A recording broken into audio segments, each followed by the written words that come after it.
Hi, it's Dave with Snake River Farms, and today we're going to do just a few of my favorite tips for making a hamburger.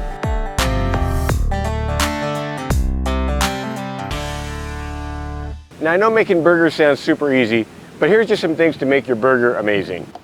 I'm using Snake River Farms gourmet ground beef, and I weighed these out about 7 to 8 ounces. You know, we actually overload that package, so it's not a bad idea to weigh them out. Keep your burger cold and don't mess with it. You don't want to like overwork it. You want to keep it light and fluffy.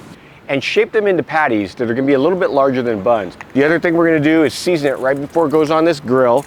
When we cook them, we have the grill on full bore. We're going to cook 4 to 5 minutes on one side, get that nice brown sear on it, and then flip it and cook about another 4 or 5 minutes. Use a thermometer. We're looking at a temperature of 145. There's going to be hot spots, cold spots in the grill, and if it's not working, go ahead and move it and you can flip it again. That's a great time to add the cheese as well. Buns. You need buns. These are challah buns. So there's egg in the dough, and they have a nice kind of sweetness and also a lot of really great texture. And we'll toast those up before they go on here.